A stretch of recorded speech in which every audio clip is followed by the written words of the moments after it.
Fox, Barstool Sports, your mum's basement. That's right. What are we doing? We're doing a quick interview about UFC London. It's Robbie Fox, it's Michael Bisping. We're here in London. I just landed. I feel bad. I'm still wearing the basketball shorts. A lot of thighs showing here. You looking look very more British fashionable. than anybody British here. Really? You I got take the that white as a legs. big compliment. Yeah, no, you do. You look. You know, I mean, I'm talking about the complexion of the legs. Oh. You know what I mean? The skin tone. Not much of a compliment, actually. Well, no, it's not. But you look like the average British person. Right. The sun's out, the shorts are on. You know what I mean? You could be English all day long until you open your mouth, and then you just ruin it all. I do. Yeah, that's tough. Every time I see Dana, he says, you got to get more sun. Get out of your mom's basement. Yeah. In fairness, though, that guy gets sun. He goes pink right away. He goes very red. Yeah.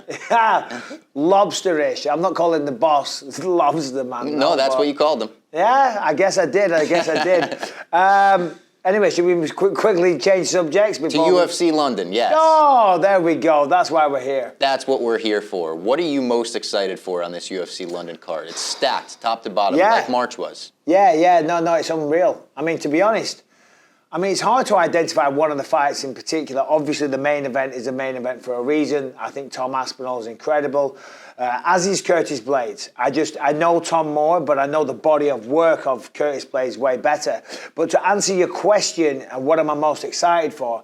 I'm most excited to see if the crowd will be as good as last time. Because last time in March, the crowd was absolutely, can we swear? Oh, say anything you want. Fucking ridiculous. Yeah. It was amazing. You know, I mean, obviously I'm biased, but we've got the best crowds in the fucking world. I agree. So I'm very excited for that.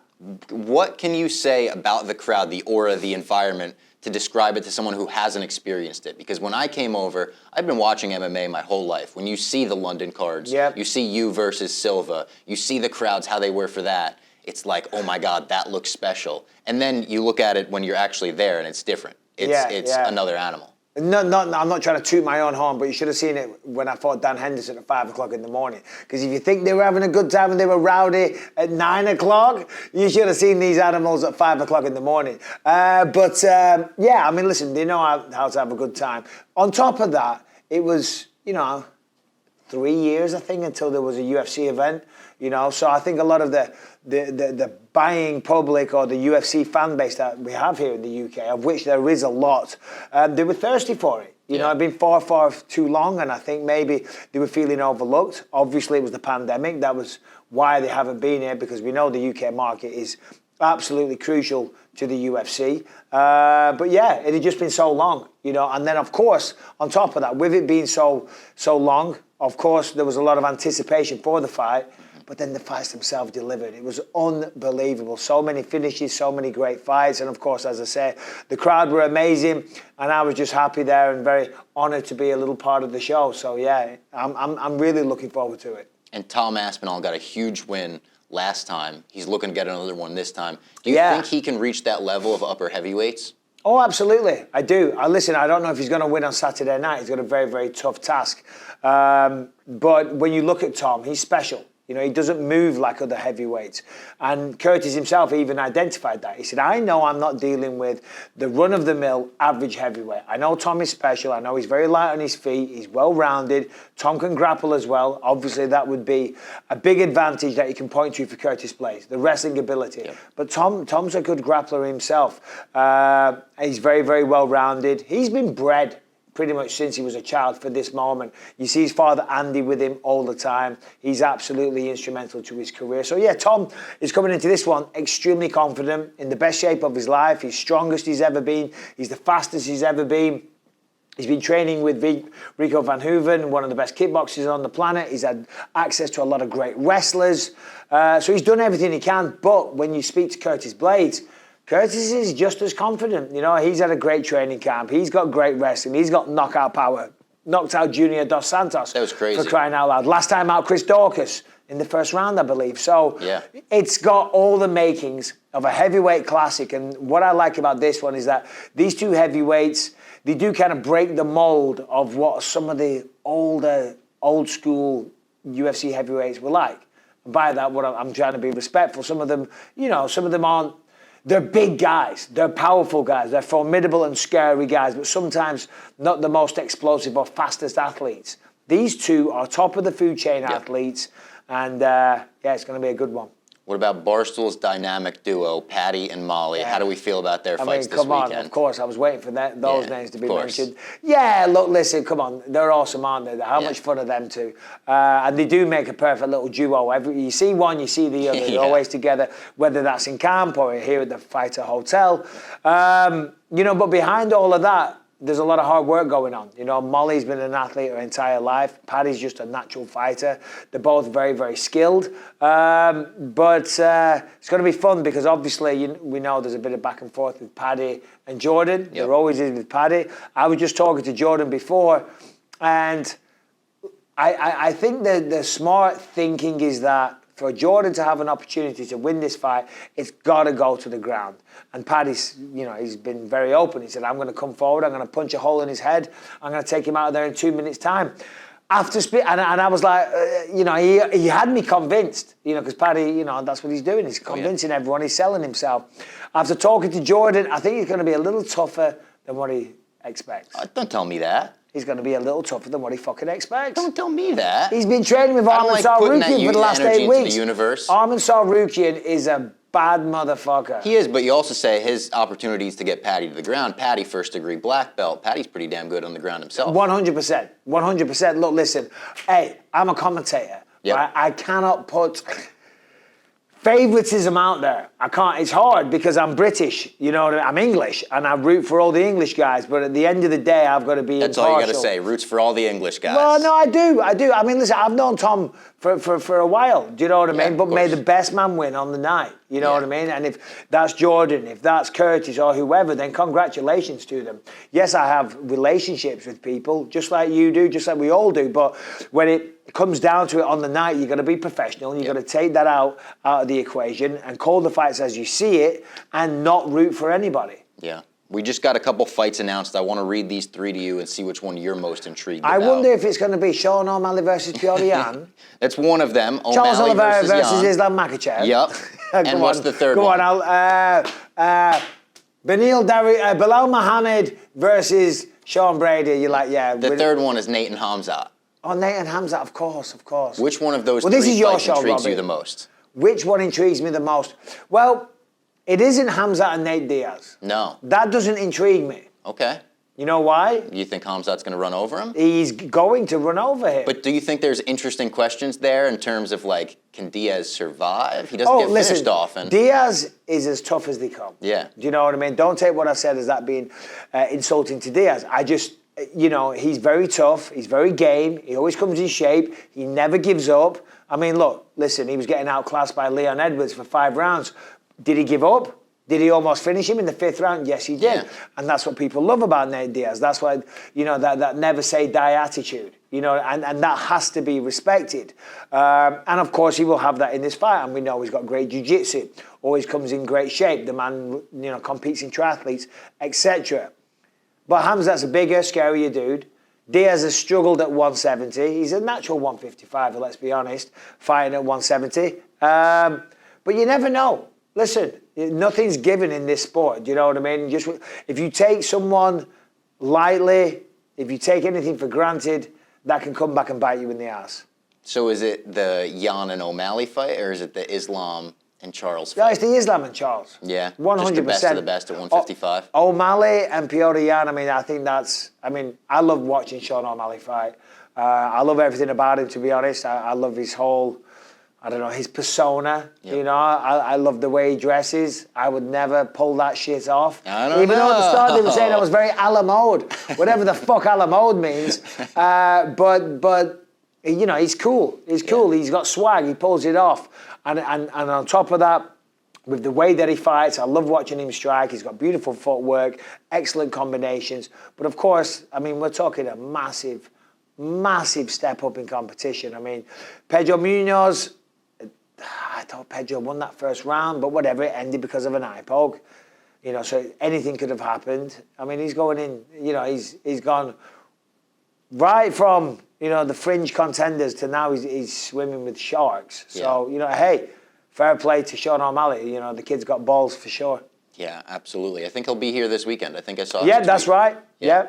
So look out for Sean O'Malley. I'm taking Dana sure. White's job. I'm hosting the press conference. Are you really? Yeah, O'Malley's going to be here. You're looking at the new El Presidente. Unreal. Maybe the next UFC president yeah, over here. Okay. Fucking Dana's watching this right now. Going like, get him out of here. Looking back at your experience on The Ultimate Fighter, both as a competitor and as a coach, what sticks out to you the most in that journey?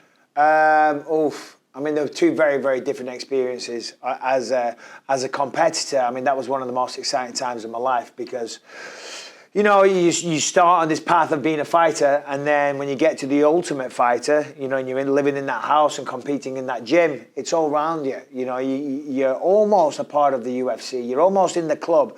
You're almost one of the boys, but you're not quite. You still got to win, you know, and I think a lot of people took that for granted. You know, I went there to win, simple as that. I didn't go for any airtime or a bit of fame or nothing like that. I went to get in the UFC, and obviously that's what I did. What stood out, I mean, I came off that a completely different fighter. I learned so much. You know, Tito Ortiz, he ran a great camp. He had great assistant coaches. That just inspired me and made me hungry to have success in the UFC. Did it impact how you coached when you eventually did coach? Yeah, I mean, it's always a work in progress, but yeah. Oh, so you mean on The Ultimate Fighter when I coached on there? Yeah. Not really, no, because Tito, I mean, it was great, but we were training 7 days a week. Oh, yeah, no 7 rest. days a week, twice. That's called overtraining. Yeah. That's not smart, do you know what I mean? That's and some plus old I needed school time, MMA stuff out I of needed Tito, time right? to go to the pub. Do you know what I mean? I said, we can't have 7 days a week. We need a day off here. Yeah. You know? No, it was great, though. I'm a huge fan of The Ultimate Fighter and what it did for my career. What is the happiest you've ever been to see someone else win a fight? Oh, good question. Happiest I've ever... I don't know, that's really tough. I'm trying to think of some, like, I should be saying someone English, but my mind's instantly going to Charles Oliveira. Really? Yeah, Wow. for some reason. I mean, obviously, because I'm just inspired and like, look at the journey that Charles Oliveira had. You know, at 145, the man was known as a quitter. You know, I think he got stopped 8 times, and now he's on top of the sport in the toughest division that there is. You know, he's knocking guys out, knocking out Chandler, Justin Gagey. You know, I mean, who else? I mean, just... Feels like in every fight he's proving that he's not a quitter, too. Oh, Feels well, like he has that moment where he has to come back. And I think when he was at 145, the weight cuts, like being tired will make a coward out of everybody. I'm not saying he was a coward, but when you're tired, it doesn't matter how good you are. It doesn't matter how much will you have. When you can't fucking breathe, right, you're done. That's why cardio is so important. But the point I'm making is when you go through these really extreme weight cuts, you're going to get tired faster, regardless of how much work you do. So I think at 155, even though he hasn't exactly been perfect on the scale there, let's be honest, he doesn't get as tired. He's not quitting. He's phenomenal. He's the most exciting fighter in the sport, if you ask me. Yeah. I'm sure you might have had a lot of these over the years because you had a long career, but what was the best war you ever had behind closed doors? Oh, behind closed doors? Yeah. Oh, geez Louise. I used to get my ass kicked nearly every day. I mean, yeah, I always, that's just the way I always train. Every sparring session was almost a war. Really? Yeah. And it'd always be the same. Like, we'd be like, well, if I was training for a fight, it was different. But a lot of time, even just in between camps, we'd be like, all right, we'll just keep it nice and light, yeah. Just keep it nice, and then boom. Immediately, yeah. Someone lands one, and then they get one, and then all of a sudden, it's all out the window. But, yeah, I was very much, you know, an idiot, if you will. I never wore headgear. You sparred a lot? I sparred nearly every single day. Wow. Because I loved sparring, you know, and that's why I ended up fighting, because I love to fight, you know. So for me, the best part of it was sparring. And believe it or not, that's the best preparation for a fight. If you want to get good at tennis, go and play tennis. You want to get good at rugby, play rugby. Of course, you've got to drill specifics and all the rest of it, but you've got to put it all into motion. And you've got to train the way that you're going to fight. You know, if you don't push yourself to the limit, if you're not having multiple sparring partners jumping on you, putting you under pressure, you know, and really pushing you to the limit, then when you're in the fight, if you're feeling like shit, you're not used to it. But yeah, I mean, I loved sparring. It was one of the best parts of it for me. Yeah. All right, this is only my second time in London. I was here in March. Right. Here now. Okay. What are Michael Bisping's must-try things in London? Oh, well, you got to have some Indian food. Oh, yeah, I didn't have Indian food last time. Oh, I had yeah. Nandos. I did the Nandos thing. Oh, the Nandos thing. I'm actually going to Nandos as soon as this is done, only because it's good, clean living. What's your order there? I get the 4 chicken thighs, I get the coleslaw, and the macho peas. That's it. Boom. Keto, baby. Okay. Any of the hot sauce? What level of hot? Oh, no, I'm a pussy when it comes to that. I'm on, what is it, the garlic and lemon. Okay. Yeah. I don't give a shit. I'm not trying to act tough with my spices. No, you've proved enough. People, oh yeah, oh what's wrong, you pussy? I'm like, no, I just don't want to have my mouth People burned call off. Michael Bisping a pussy at You'd Nandos. be surprised all the time, all the time. I get no respect. Do you know what I mean? Until I fucking take it. That's right. And then they don't fuck about. No, Yeah. I'm joking. DC are in a feud over Nandos right now, Yeah, right? yeah. Well, no, because I went there yesterday and these 2 very nice young men paid for my Nandos. And then, of course, on Twitter, all the talk was, oh, look at this guy letting people pay for his Nandos. I was talking to the guy's friend, and as I was doing that, he tapped his card on the machine to pay. A little sneaky move. And I was like, oh, my God. I said, you're never going to do that, so kind. So I put them on social media because they were tickled, the big UFC fans. And in fact, saying that, I can't escape this guy because then last night I was at a restaurant over there, the same guy. He's like, Alex, you want me to pay? Alex, I was going, oh shit, I should have paid for his. Fuck! Yeah. I didn't do that. He was probably standing there going, oh, look at this. I got the Nandos, he's getting the fancy restaurant. Yeah, but didn't occur to me. Shit, I'm sorry, Alex. What was the question? So what are the must-try things in London, to come back to that? The must-try things. I mean, listen, you guys think English fish and chips, right? Mm-hmm. But you don't do fish and chips the way we do fish and chips. You got to go to a chippy. Okay. A proper chippy to get fish and chips. You'll get it served in a piece of newspaper. Well, I know what that looks like from the outside, or is that just like... Proper fish and chips. Like you Yanks, I mean, don't get me wrong, it's very nice. Chippy, what's a chippy? It's good quality. It's basically a takeaway for fish and chips. All right. It'll be like a terrace house, just like a house, and the front part has been transformed into a chippy. All the little neighbourhoods will have them. And one on most streets, it's just a house, and they've decided to start selling fish and chips. And but it's very, very greasy, very unhealthy. Like a hole in the wall, yeah. Yeah. You gotta have like a steak and kidney pudding. Ooh. Steak and kidney pudding, that's good. Does it have the consistency of pudding? No, so the outside suet. Ah. It's suet, yeah. Don't ask me what suet is, but I just know that's what it's called. I am starving. A steak and kidney pudding is unbelievable. Chips, peas and gravy. Oh my God, come on. You'll get fat though. You look like you need to bulk up a little bit. I physically can't gain weight. Well, listen, that's what I thought. How old are you? 24. Yeah, when I met my wife, we moved into this little house. And on the first day when we moved in, the kitchen was a shithole. So full of enthusiasm, I ripped the kitchen out, slung it in the garden. Forgot, though, that I was broke. And we didn't have a kitchen in that house for about 3 years. I'm like, the kitchen's got to go. Ripped it out, but of course we had no money to buy a new one. So we lived off pizza and fish and chips. Well, it wasn't fish and chips. Even that was too expensive. Yeah. The fish was too expensive. Just the chips. The chips and like a steak and kidney pudding, whatever. You think you can't put weight on? You should have seen me in 2002. Fucking hell, it was not a good look. I tried when I was in high high school. wife. It's like normally when you get older, you look worse. Me and my missus, when we got together, we looked like shit. Do you know what I mean? But now we look just passable. Aging like fine wine. Yeah. I mean, that's one way of putting it. Yeah, but we're pale and pasty and fat.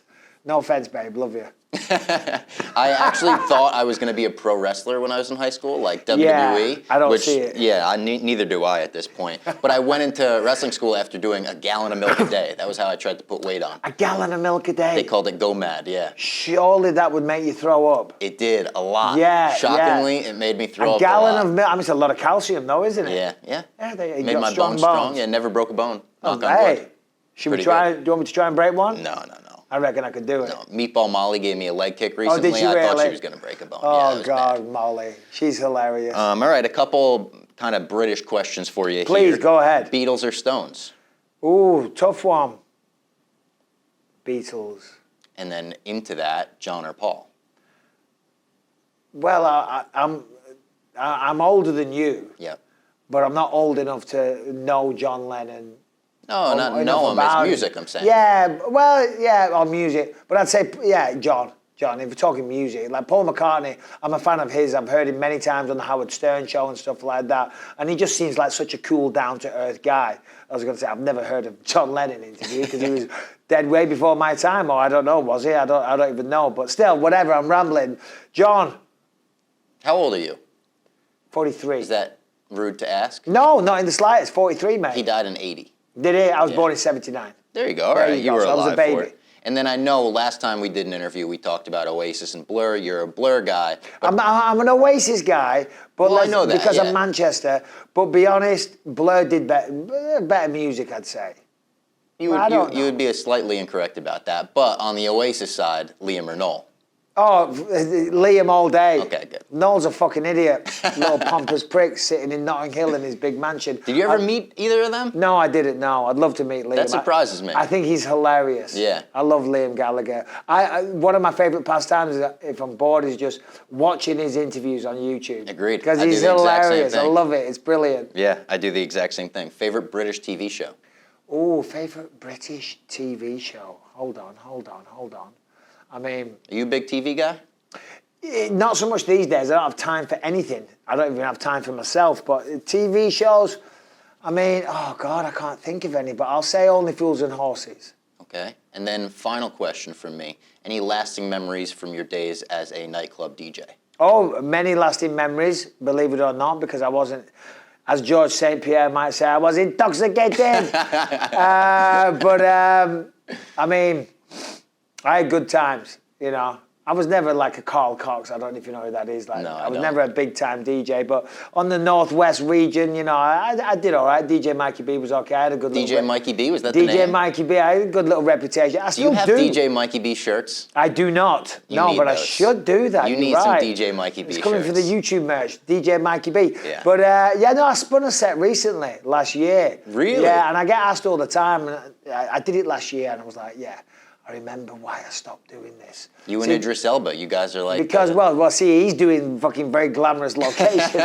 Where I was doing it was not a glamorous location. Where I'm from, there's a lot of gypsies. Do you know what I mean? And then, so in this nightclub I used to DJ at, there was just kickoffs every week. The violence, you know what I mean? We're talking nasty fights, and it was just a bunch of people out of the mind on drugs, a bunch of scruffs and jippos, you know what I mean? And I'm like...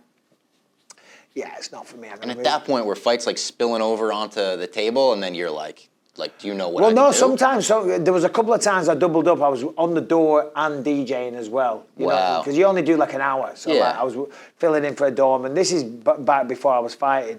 But when I won the Ultimate Fighter, that was when I stopped DJing altogether, because I was like, it's not conducive to an athletic career if I'm, out all hours of the morning and I'm a weak guy. You put me in that environment. You're a weak guy in that sense. Yeah. Weak will. Yeah, I succumb to temptation a little bit. Yeah. You throw me in a nightclub, the odds of me coming out sober are pretty low. Like you said, George St. Pierre. You know what I mean? So I was like, I can't do this. I want to be a world champion. So I knocked that on the head, and it's a bit of fun though. I still mess around at home. You know, it's a nice little escape from fighting, because my life now, even though I'm retired, obviously with commentary and all the other things that I do, it's all centered around the fight world. So it's a nice escape from the world of mixed martial arts. Well, I hope to see some DJ Mikey B merch on sale soon, because I'll be the first to wear it. A DJ Mikey B bucket hat, I'll be in there. I'll be throwing you 10%. Yeah, I would love it. I don't think anyone's buying a Mikey B bucket hat anytime soon. But I love your optimism. Thank you for doing this. Appreciate the time. My pleasure, Robbie. Put it there.